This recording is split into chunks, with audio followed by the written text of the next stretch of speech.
title for this video is Navigating the Learning Ecosystem After Registering for the CFA Institute Investment Foundations Program.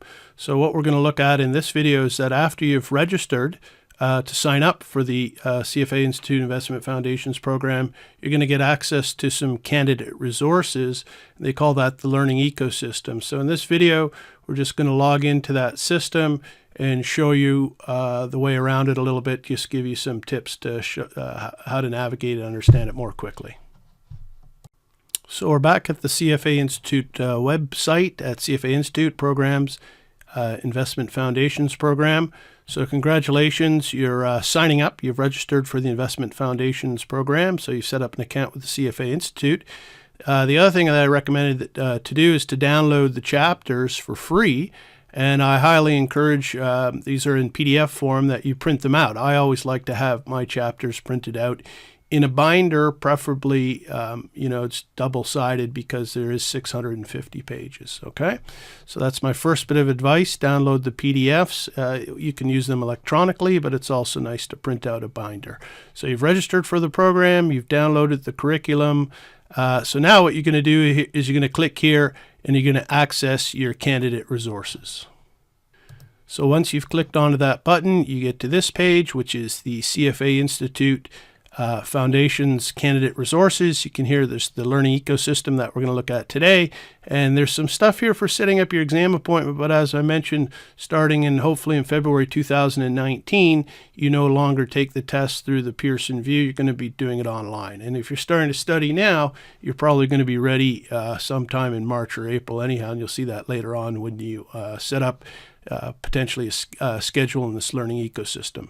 So now I'm going to click on this button for the learning ecosystem. And now my course is loaded. Okay, so starting here on the top left, you can see CFA Institute logo, the home page, study plan, and here you can schedule how many days. Don't forget it's 100 hours. So, and there's 20 chapters. So if you're doing a chapter a week, that'd be 20 weeks. If you're doing 2 chapters a week, which could be aggressive, that would be 10 weeks. Somewhere in between, maybe 15 weeks, 16 weeks. 16 weeks is 4 months. You can type in a date here. I put in end of April and set the deadline, and you can see that's given me 130 days. Okay, up here on the top right, you can click down and you've got some information. You can go to your account, just check your account details. But importantly, here's some keyboard shortcuts, because as you use the learning ecosystem, sometimes you may find it easier to use some of these shortcuts. So again, you just click up here on that to see the keyboard shortcuts. Then over here, if you go to the lessons, you can see it starts with a little bit of a welcome. Print the syllabus, which you can also get off the public website. View your study materials.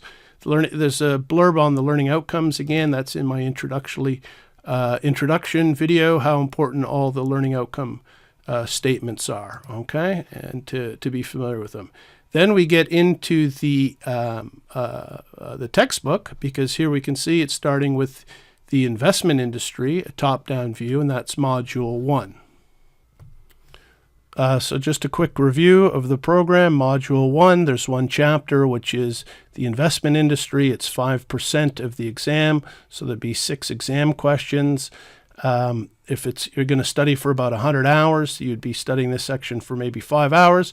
But now that we're going into the learning ecosystem, I wanted to point out to you that I've updated my chart from the introductory video to add another column, and I've got the number of practice questions in the learning ecosystem by module. So you can see, for example, for Module 4, Investment Instruments, there's 213 practice questions.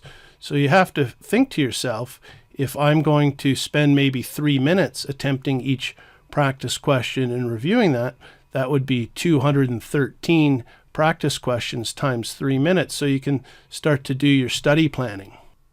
So if I just bring up my handy calculator here, 213 practice questions times 3 minutes, 639 minutes divided by 60 minutes. And you can see there alone, just doing practice questions for Module 4, just bring up the calculator again, that's about 11, let's round that up to 11 hours, okay?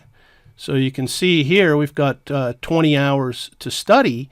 11 hours is involved in the practice questions, and I'd say that's about right. You're going to spend about half your time going through the material and half your time doing the practice questions, okay? Roughly 50-50.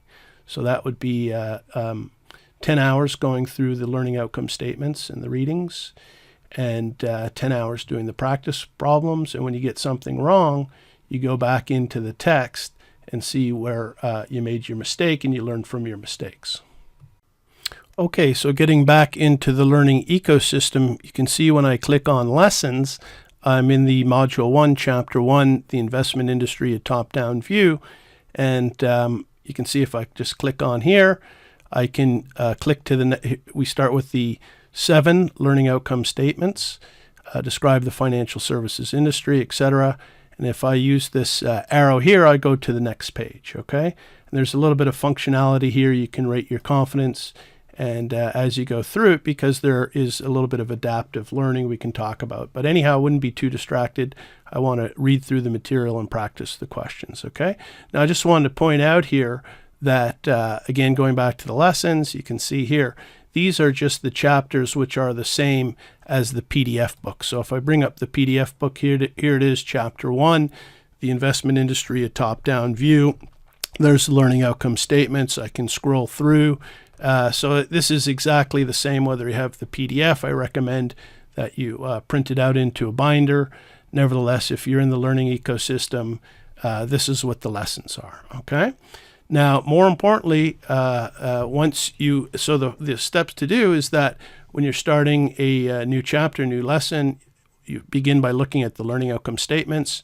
Then you're going to read through it. And then one neat thing that you can do is the flashcards. This is good for the vocabulary. I always tell my students that a lot of finance is actually English test subject accounting, or English test subject ethics, English test subject equity. It's not always calculations. So there's a lot of terms and vocabulary, and the flashcards are very good for this.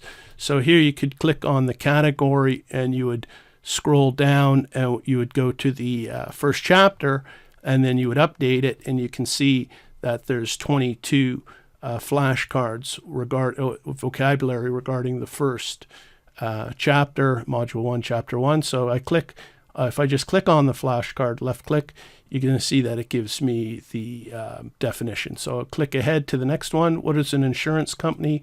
Click, it's a financial institution that help individuals and companies offset the risks they face.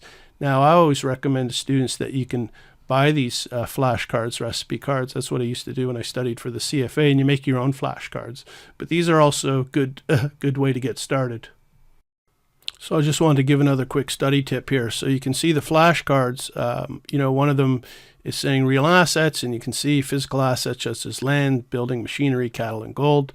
I just wanted to point out that if you go into the text, I'm going to go back to the PDF here, that when you're reading through the text, anytime you see words that are in bold, then those are the important words to be picking up on and understanding that you know the definitions. Okay, so real assets, physical assets such as land, that cue card is just coming straight out of the text.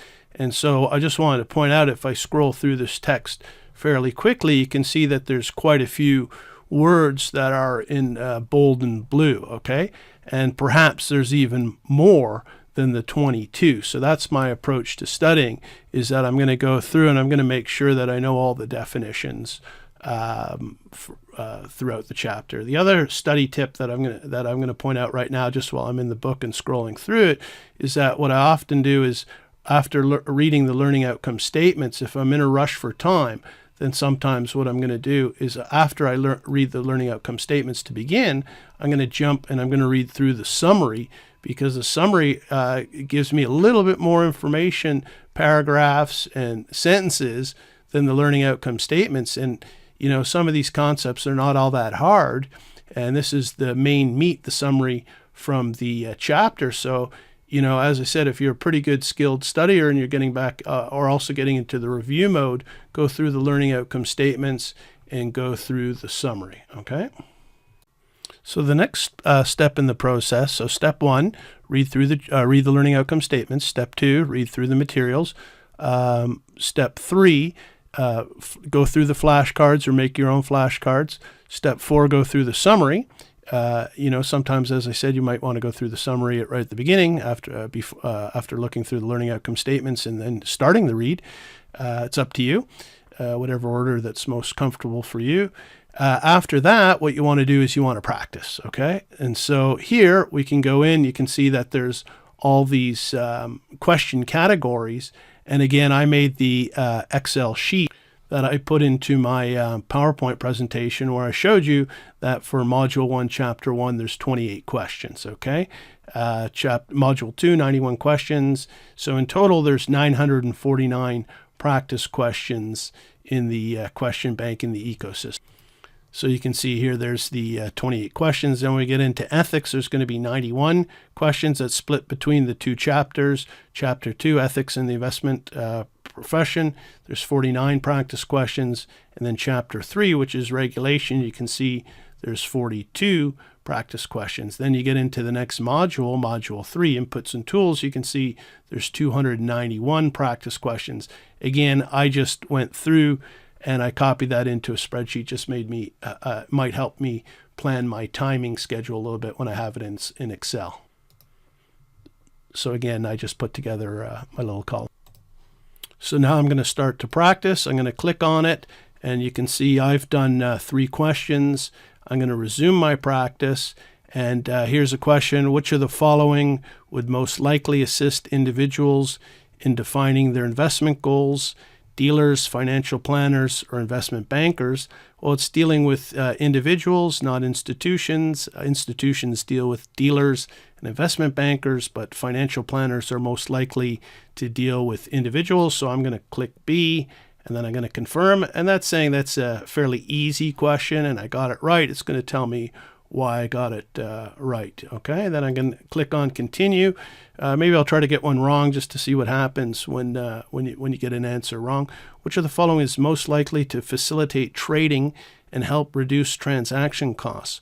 Brokers, analysts, or asset managers? Well, I'm going to pick C because I think that's wrong, and I was incorrect, and A is correct. So it's going to tell me why I got the question wrong. As I said, we learn a lot from our mistakes.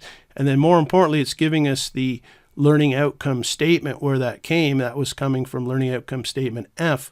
And then, as I said, when I get it wrong, the next step is I'm going to go back to the text, find out where what my mistake was, why I got it wrong, and perhaps make a little flashcard or memory card, okay? Okay, so now I've scrolled to another question, but I realized that, time's up. Something else that I need to do, so I can just click here and I can say, done practicing, and I've got a little bit of a dashboard there, okay? So again, this is the conclusion of this video, just showing you some navigation through the CFA Institute Investment Foundation's program, Learning Ecosystem. Later on, we can start looking at the mock exams, but for now, we're just getting started. So the most important thing is understanding here's the chapters in the ebook form. Flashcards are good to learn from, make your own, and start to do the practice chapter by chapter. And as you make mistakes, go back into the text and improve on your notes. And that's the conclusion for the video navigating the learning ecosystem after registering for the CFA Institute Investment Foundations program. Thank you.